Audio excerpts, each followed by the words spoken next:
So today we will start the actual design of a screw jack.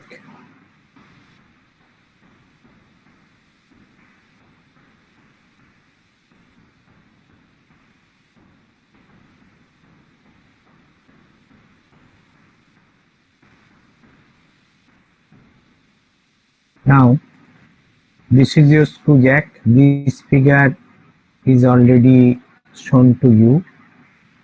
That means there is a lever or handle like this, and length is LH. This is the weight, this is cup, and this is the annular area of collar friction. Now this is nut. There is a set screw. This set screw is used to prevent rotary motion of the nut when there is rotary motion of the screw.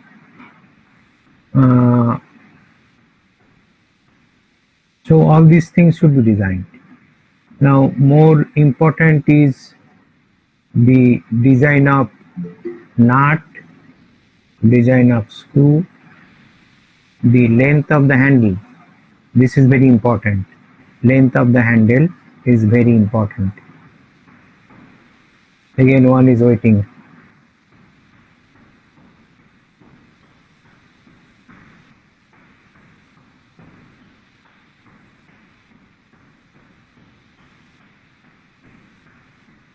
So now the and the problem is in the form of numerical problem. Design a manually operated screw jack for a load carrying capacity of 100 kilonewton and maximum lifting height is of 0.5 meter. Oh.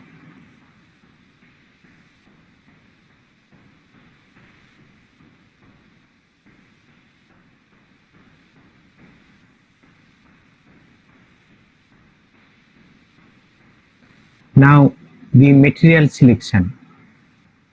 Now let us select the material and there will be some basis of selection of material. That means first of all, for screw, a steel of grade 30C8, the stress values are given. This is selected. Screw should be made of steel, and grade you select first. Then if it fails at that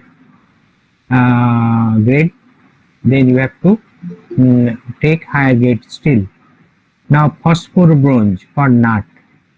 Phosphor bronze is used because it has low coefficient of friction. That is why phosphor bronze is used. Now there is permissible bearing pressure for steel screw and phosphor bronze, and that is 10 Newton per millimeter square, and say the coefficient of friction is 0.1. The handle, that is very important thing for this design. The handle is subjected to bending moment, and let the material of the handle be 30C8. Now the frame, this is the frame. The frame is subjected to obviously compression because there is load. So it is subjected to compression, and it should be, since it is subjected to compression, so it should be of cast nature. That means cast steel or cast iron, something like that. Say we adopt gray CI FG200, and this is the stress value. And cup is manufactured by casting, and let it be of same material of frame.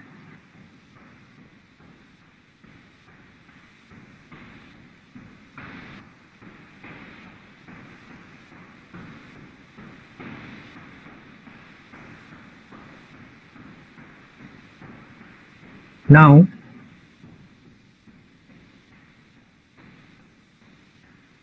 assume that one person can apply an effort of 400 Newton for raising the load. So on the handle, one person should apply some load, and let two operators work jointly. And if two operators work jointly, then there is some inconvenience. So the total effort is not multiplied by 2, and we use a factor of 0.9. So total effort will be 0.9, 2 into 400. This is the total effort. Now a high value of factor of safety is adopted, and high value is adopted because if it fails, since workers involved and there will be some machines which are lifted, so the damage is high. So that is why the FOS is taken is 5. Now for screw design, the screw is subjected to torsion because you are rotating, compression and bending. Now sigma c for compression. Sigma c is W by pi by 4 this square, and the sigma c is SYC divided by FOS. So ultimately we 400 by 5 5, and this is the thing from this. Then we can find out DC, and DC is 40 millimeter. Now by calculation DC is 40 millimeter. Okay, now we adopt some higher value considering additional tests due to torsion, because we have considered only tension here, compression here, but this equation only we have considered compression, but there is torsion, there is bending. So let us adopt some higher value, say it is 60 millimeter, and from the table we consult the table, and from the table is like this. So this table will be available.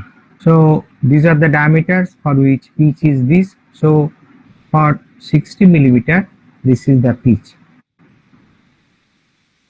This is the pitch. Okay. So we consider 60 and corresponding pitch value is 9. Then D is 60 millimeter, pitch equal to 9 millimeter, and DC is obviously D minus P, that is 51 millimeter, and DM is D minus 0.5 P, 8.5 millimeter. So this way we calculate D. Then say we assume a single start screw. We can assume a double start screw as you feel so. So say we assume here a single start screw.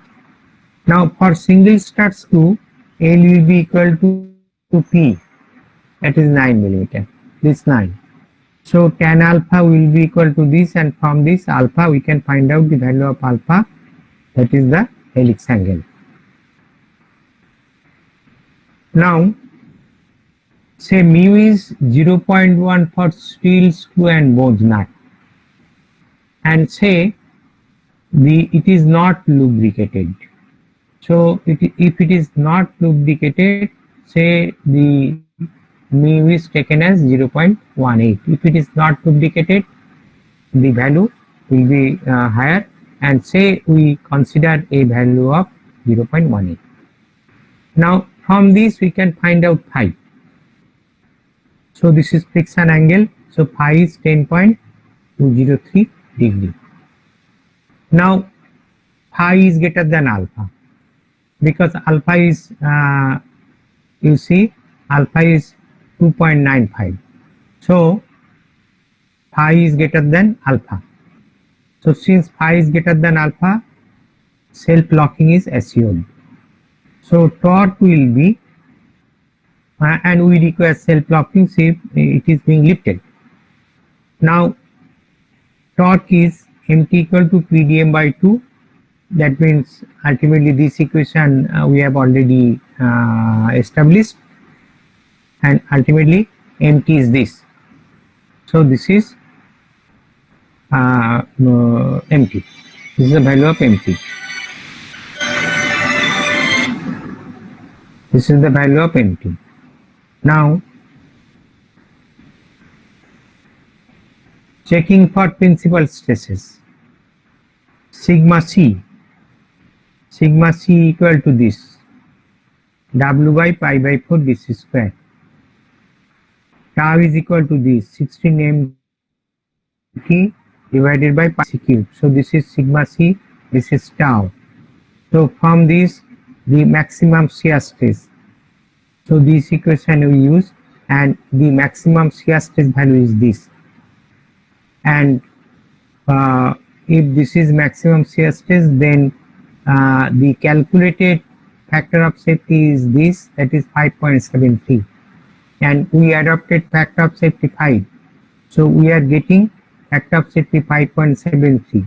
so it is higher factor of safety. Just a minute.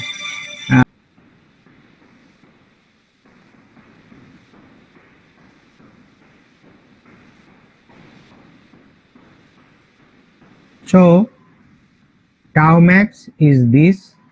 So this is the calculated value of tau max.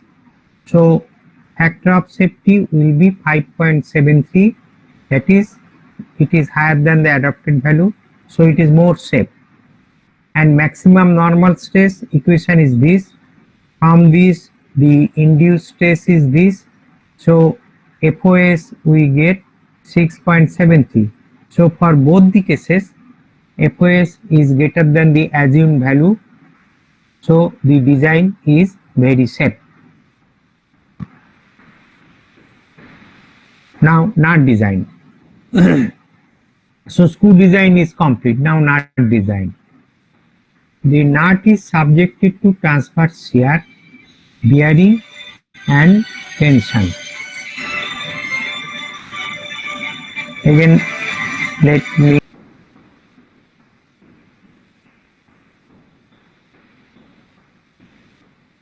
so the nut is subjected to transverse shear, bearing and tension.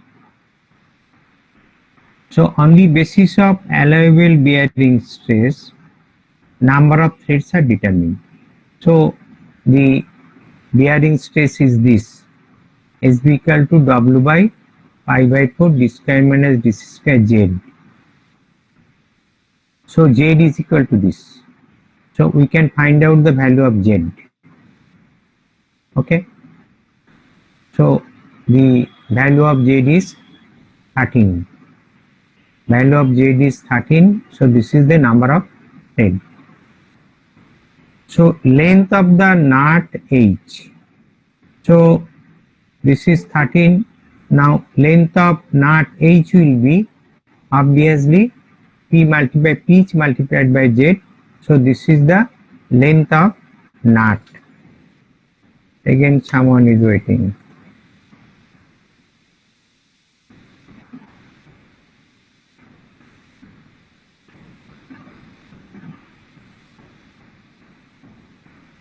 So this is length of nut 117.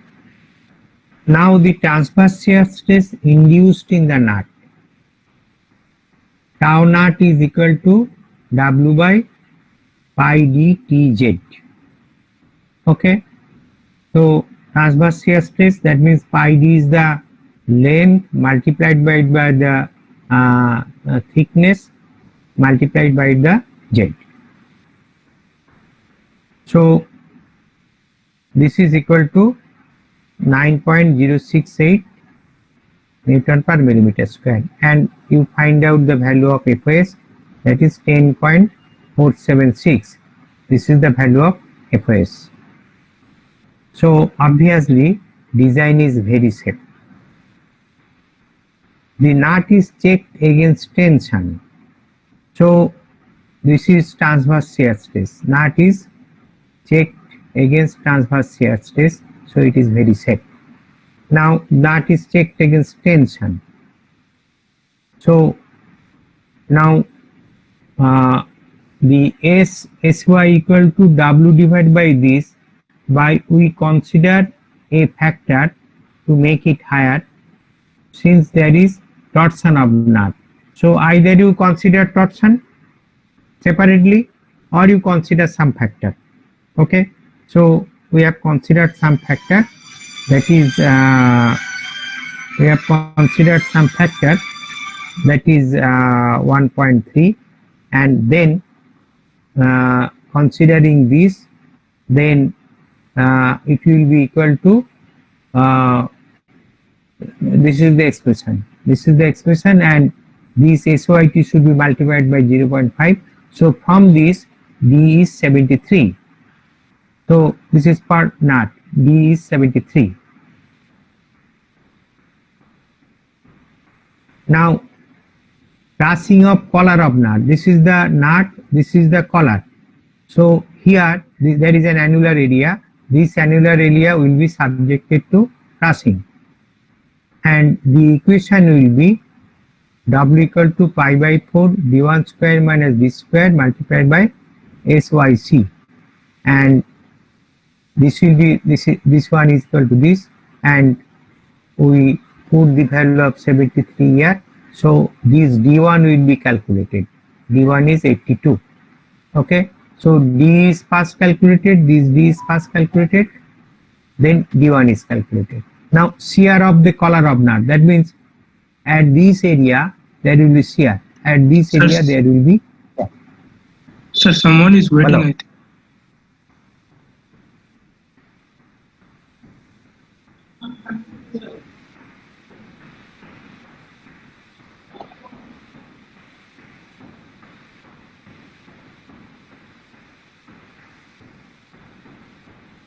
So this area will be subjected to shear, this area. So shear of the collar of knot is this. So pi d multiplied by this length, this will be the area, multiplied by this. Then we can find out A, which is taken as 10, and for both the cases FO is taken as 2. For both these two cases FO is taken as 2. So we find out D1, we find out D, we find out T, and we have already found out the value of H. Now bending. So this is the screw, this is the handle, so there is P, and it will be subjected to, this is side view, it will be subjected to a bending stress, and this is the BM diagram. This is the BM diagram, and this is L1. We like to find out the L1 value, that is the length of screw. We like to find out L1. Now the screw is subjected to, just a minute.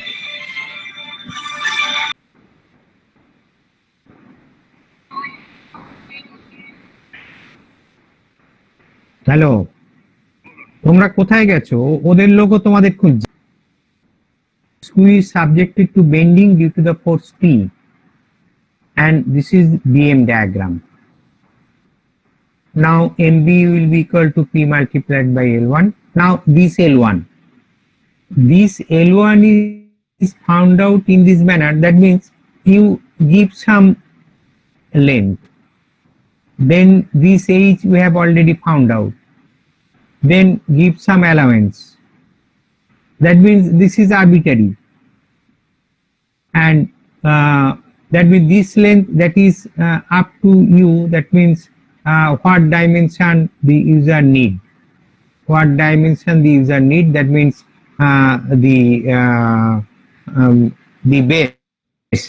the base structure, what dimension the user need. From this L1 is found out. Okay, only H is calculated, and these two things are adopted. So L1 is calculated in this manner. So sigma B will be equal to 32 MB divided by pi DC cube, that is equal to 32 P multiplied by L1 divided by pi dc cube.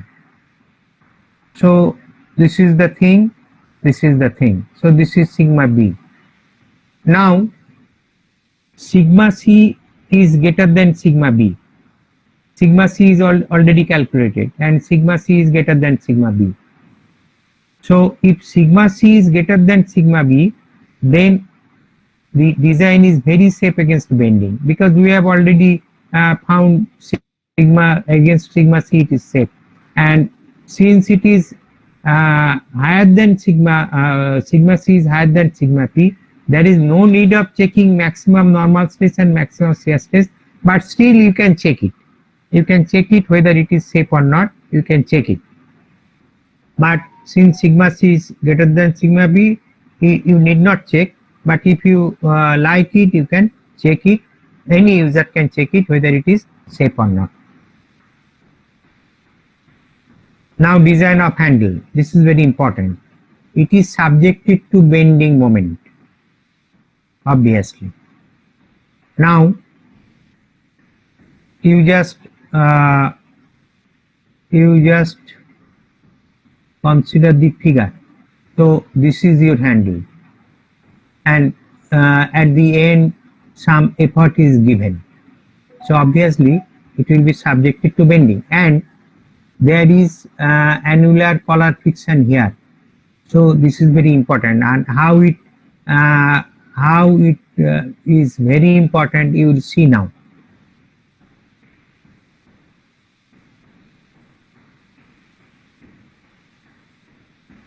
Now MB is P multiplied by LH. So that is total MT, and it is equal to MT plus MTC. That means considering the collar friction.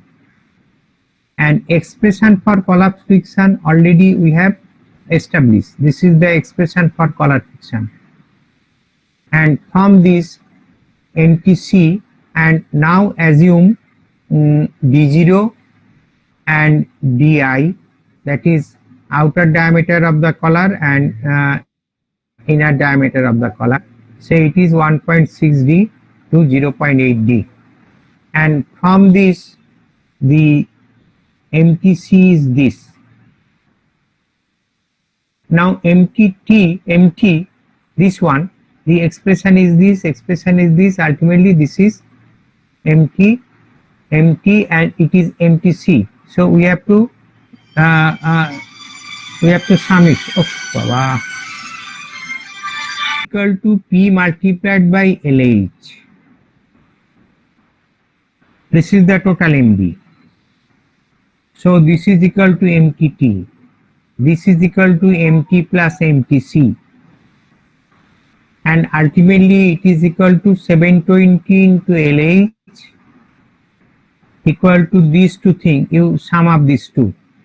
And this is the thing. So LH is this. Now you see this is the length of the handle. If this is the length of the handle, so this is infeasible. You cannot make the length of the handle so much. So this MTC, that means you think this is the value of MTC, and this contributes here, and that is why the value is this, and from this LH is this, and this is infeasible. So if you consider the surface contact or the collar friction, then the length of the handle will be very high, and this is not feasible, this is practically impossible. So we have to use the ball bearing, that means a thrust bearing type of thing, that means ball bearing, and that ball bearing which is too large as length of handle. So the surface friction should be replaced by rolling friction by using thrust ball bearing. And rolling friction, you will come to that in one of your code, probably it is design 4, you will come to that. That means how to select the ball bearings. Ball bearing is not designed, it is market available, so you have to select it according to the necessity, and that you will study there. So you have to select first ball bearing, and the value of first ball bearing, that means the rolling friction, is very low, is negligible. So length of handle can then be determined based on only MT. That means if you neglect this, then only MT will be considered and MTC will not be considered. So in that case, MB is equal to P multiplied by LH only. P multiplied by LH, that is equal to MTT, and it is equal to MT only. MTC is just neglected because value is very low, and ultimately LH is 900.43 millimeter, which is quite acceptable. So length is calculated. Now the diameter of the handle. So diameter of the handle, that is, you have to consider sigma b. So 32 MB divided by pi dh cube, and from this the dh is 32 millimeter. So we calculate everything.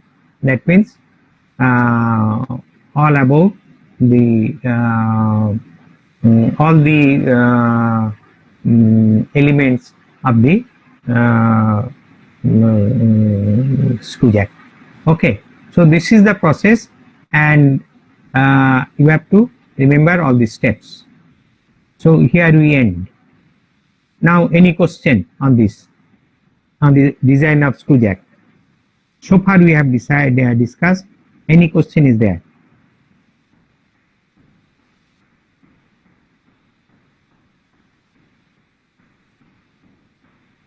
Are you here in the class or not? Anyone is there? Yes, sir. Yes, sir. Yes, sir. Yes, sir. Yes, sir. Is it okay? Yes, sir. It's okay. Okay, sir.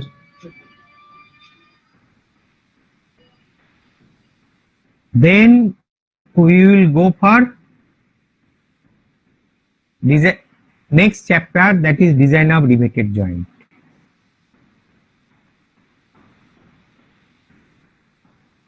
So you have seen rivets, and the most popular example is boiler cell. Everyone hasn't seen boiler cell, but everyone probably it is expected that you have seen the Howrah Bridge, and this structure is made by riveted joints. Okay, but riveted joints are not popular nowadays. Riveted joints are replaced by, largely, still there are used, but it is replaced by the welding joint. So by weldment it is replaced, because compared to riveted joint, in case of weldment design, the strength is higher. Sometimes strength is higher than the original plate. So that is why the welding joint has replaced riveted joint. Now we go for, but still riveted joints are used, and we have to we request some idea about the methods of riveted joints. Now you have drawn riveted joint in your drawing class, in your first year drawing class, I think. Now and in that way you are already acquainted with the rivet joints, the rivet heads, the types of rivets, this thing. Now there are two types of joints we normally use. One is separable joint and another one is permanent joint. These two type of joints we normally come across. Now which one is separable joint? Which can be dismantled without causing damage on the assembled part. Suppose a threaded joint, that means you unscrew it, then it will be dismantled.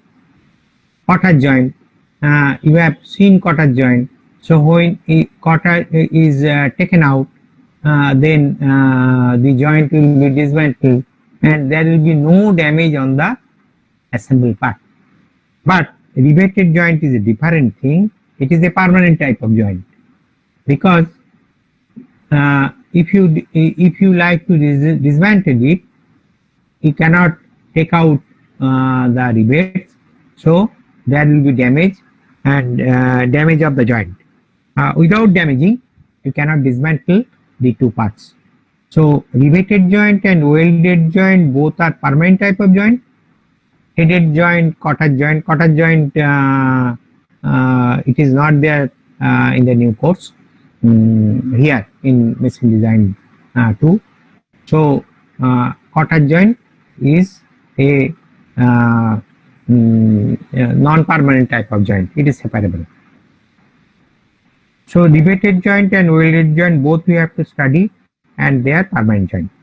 Now this is rivet, and you see rivet has two parts. One is shank. This is the shank, and this is the head. Head is formed on one end by automatic header. The name of the process being upsetting. That means the head is formed. The head is primarily formed. So on one end, head is formed, and after joining, on the other end, head is formed. Clear? So primarily one head is formed, provided. Now this is the thing. This is the head. Now this is rivet. You insert the rivet in this manner. Then you put a backup bar. That means shape of the backup bar is like this, so that it can accommodate the head, and there is die on the other side. This is the two plate. You have inserted the rivet, then there is a backup bar, and there is a die, and you press. Okay, so this will be formed. This will be formed. Now riveting is done by rivet is inserted in the holes. Head is firmly rested against a backup bar. This is the backup bar, and the other end is upset by hammering on a die. So this way the rivets are formed, and this is not very easy. You see the structure of Howrah Bridge, and this is not very easy for all this thing, for riveting the or Howrah Bridge or any similar structure. The method of riveting is not easy. That is why this is also a cause for replacement of riveted joint by the Weldment joint, Weldment design. Now two types of riveting. One is hot, another one is cold. In hot process, the shank is heated to 1000 to 1100 degrees centigrade, and it becomes red hot. Then hammering is done. In hot process, when it is allowed to cool, now you see on this figure, these are the two plates, then it is inserted and there is clearance. Okay, now it is made hot. Then the backup bar, then this die, and you press it. Then you allow it to cool. Now when you allow it to cool, what will happen? When you allow it to cool, it shrinks obviously. So plates will be subjected to compression because it will shrink, while shank will subject it to tension. So in cold riveting, no such heating is done, and in hot riveting, these are done. Now the clearance, what was there, the clearance is just wiped out due to this hot process, and the tension, compression, and the hot process, they ultimately, the clearance what was there primarily, that is wiped out. So there is machine riveting also when pneumatic or hydraulic or steam pressure is exerted. That means it is hammering, or you can use it by machine, that is pneumatic, hydraulic or steam pressure. The standard sizes of riveter, these are the standard sizes, 12, 14, 16, 18, etc. And these are shank diameters. These are shank diameters. Now the rivet joints are largely replaced by welded joints that I have mentioned. Now these are the rivet heads. These you have drawn in your first year drawing class. That means snap head, an head, mushroom head, the countersunk head. There are some dimensions. At countersunk head, it is 120 degree, it is 90 degree. Flat countersunk head for 60 degree. A round countersunk head 60 degree, and flat head. So these are the types of rivet which we normally use. Now snap head is the most popular type. Boilers, pressure vessels and general engineering applications are done by snap head rivets. Fan head, that means this one, it is just first terms of cone. So this is first terms of cone used in boilers and sea falls. These are used. Countersunk heads are used in steel plates. Countersunk head, this one, steel plates up to 4 mm thick. Desirable properties of rivet, that means it should be free from cracks. There should not be crack, obviously. Flaws like defect, cracks or flaws. Flaws means that is internal part. So there should not be any flaw. Head should be concentric with the shank, obviously. This head should be concentric with the shank. End should be square. This should be flat. Axis of the rivet. Okay. This end should be square with respect to axis of shank. That means that it should be flat plate one which is perpendicular to the axis. That is called square. Okay. So these are the desirable properties of rivet. Now rivet proportions. L is length of shank, T1T2 plate thickness, T1T2, A length of shank, this A length of shank for forming second head, and this is equal to 0.7D to 1.3D. D equal to diameter of shank. Now these types of rivet joints we have already seen. That means lap joint to one plate over another. Now lap joint single riveted, lap joint double riveted, lap joint double riveted but zigzag. That means it is straight. Chain type, it is called chain type. It is called zigzag type. Okay, in this manner. Now this is chain riveting. Number of row is higher. This is zigzag riveting. Okay, for double riveted, triple riveted. Clear? Now distance between the center of one rivet to the center of the adjacent rivet in the same row. In the same row, this is pitch, and pitch is equal to 3D, and there is a logic behind 3D, and you can think of the logic. That means this pitch should be 3D. D is the diameter of the shank. Now transverse pitch. Transverse pitch is this. That means the distance between two rows. This is transverse pitch. Distance between two rows. And there is a diagonal pitch also. There is a diagonal pitch. So this is diagonal pitch. Okay. So this is pitch. This is transverse pitch. This is diagonal pitch. And there should be a margin. That means from the end of the plate, you have to allow some margin for making the hole for riveting, and that distance should be 1.5D. That means from the edge, if this is edge, this should be 1.5D. Otherwise, it may fail when you allow it for riveting. So this should be 1.5D.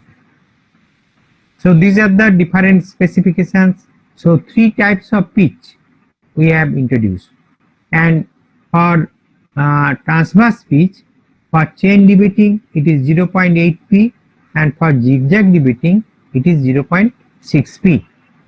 Okay, so these are the standard specifications of the pitches. Now, so earlier these are lap joint, now these are bar joint. Now the two plates are placed face to face, and one step is there, two step is there. It is one step single debated, it is two step single debated, so double step single debated, single step single debated, and double debated single step, double debated double step. So these are the different types of rivet joint. So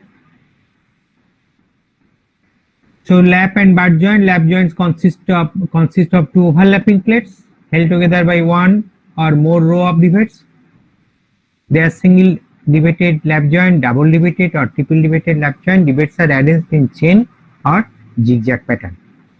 Now bar joint, these are bar joint, consist of two plates kept in alignment against each other in the same, and a step or cover one step or two step.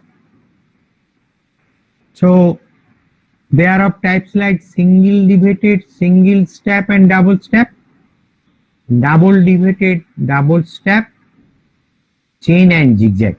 So these are the different type of rivet joints that we normally use.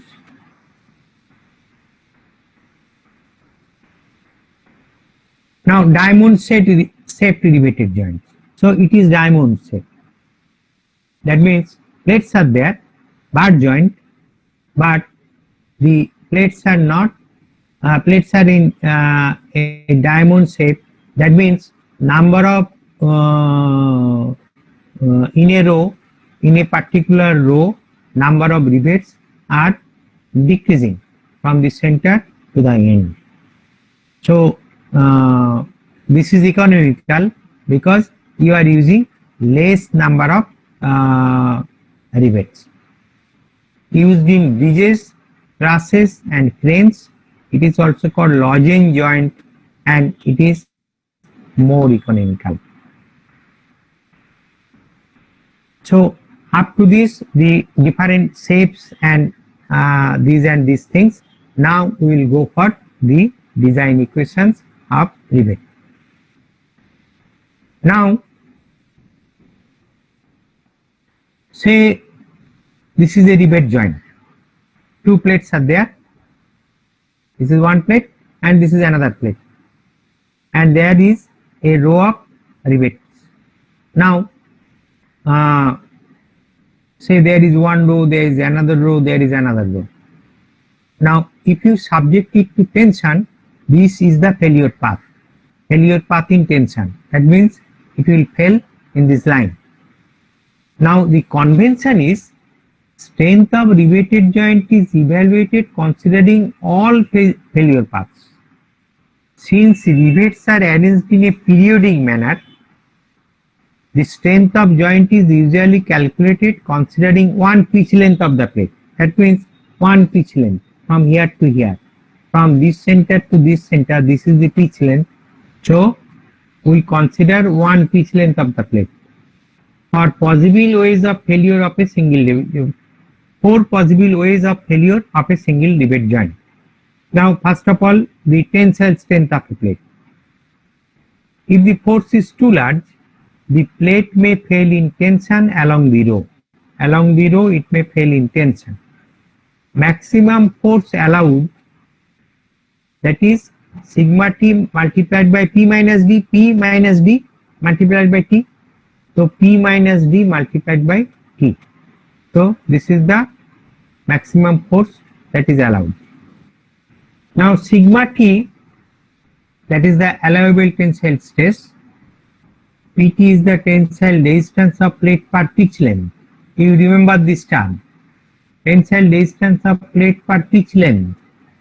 Small p is pitch, d equal to shank diameter, and t is thickness of plate. So this is the expression for strength against tensile stress. Now shearing. How it will shear? If this is subjected to this load and if this is subjected to this load, so there will be shear at this junction. So it will be sheared off in this manner. So it goes this side, it goes side, so it will shear in this manner. Okay. So if it is a single rivet lap joint, it is single rivet lap joint. So there is only one shear. If it is double riveted lap joint, you see, then what will happen? There will be shear here, there will be shear here. So it is not lap joint, it is a rivet in a single cover bar joint. Bar joint but single cover. Here is shear, here is shear. Now this is a riveted joint for using double cover. So here there is shear, here there is shear, here there is shear, here there is shear. Now shearing, the rivet may shear. The maximum force the joint withstands to prevent this failure is this. P is equal to pi by 4 d square tau n or 2 pi by 4 d square tau n. Now tau is allowable shear stress for rivet material. PS is shear strength, shear resistance of plate per pitch length, and D is shank diameter of rivet. And this is for single shear, that is, it is single shear. That is for lap joint and single stab bar joint. So for single stab bar joint, there is only one shear, single stab bar joint. But when it is double stab bar joint, for double shear, double stab bar joint, that is double shear. Here there is shear, here there is shear.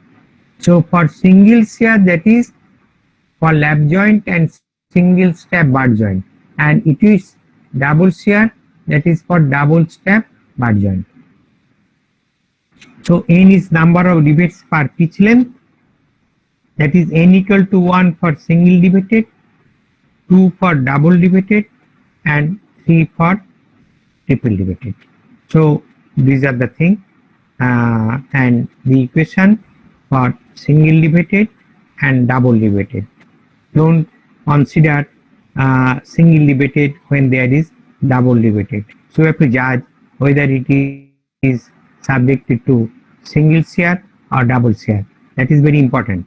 So you have to judiciously consider whether single shear occurs or double shear occurs. That is very important.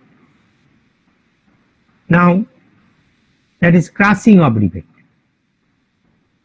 So the plate is there and rivet is there. Obviously there will be compression in between, and the compression will be PC is equal to dt sigma c.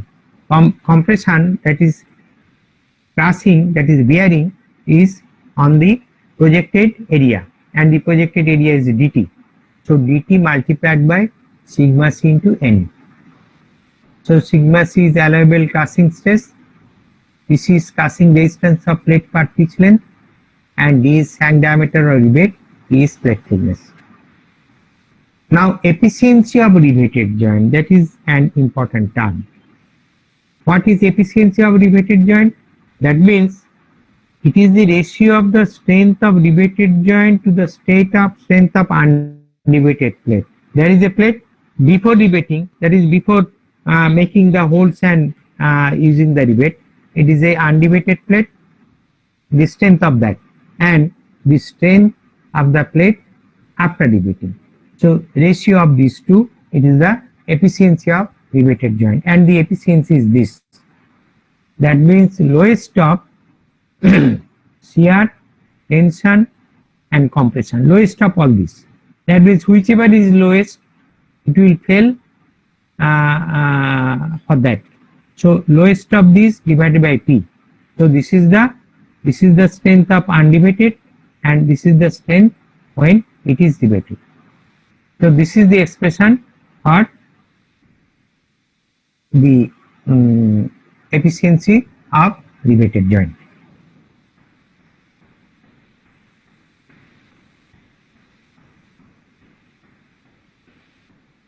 Now only this item I will discuss today, that is caulking and coulering. That means whenever we use riveted joint, then what happens, say it is used for making boiler. So boiler say means inside boiler there is high pressure fluid, that is steam. So there is a chance of leakage. So there is a chance of leakage through here. There is a chance of leakage. Okay. So these two methods, that is caulking and coulering, are done. Or that means if there is any clearance, this clearance is just smoothed out. The clearance is not allowed, and this is done by caulking and coulering. Both the operations are carried out for obtaining leak-proof joints. So we require leak-proof joint. Now caulking, it is a narrow blunt tool. So it is applied here and you press here. You press here by hammering. The thickness of tool is about 5 mm. Less surface finish is obtained because you are using it here, so the surface finish is damaged. It is not used for plates less than 6 mm thickness due to more risk of damage.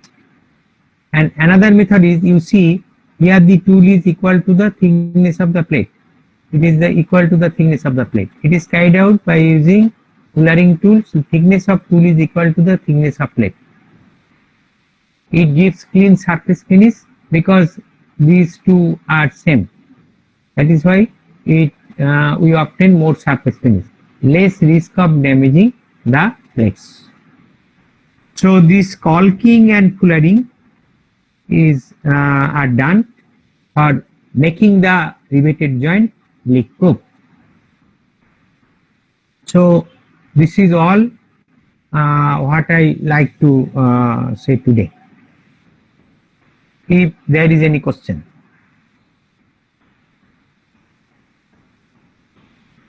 Is there any question? Is there anyone in the class still? Yes, sir. Yes, sir. Yes, sir. You are there? Yes, sir. Yes, sir. Yes, sir. Okay. Yes, sir. Is there any question? No, sir. So far what we have discussed, very simple things we have discussed today. So there is no question, Yes. obviously.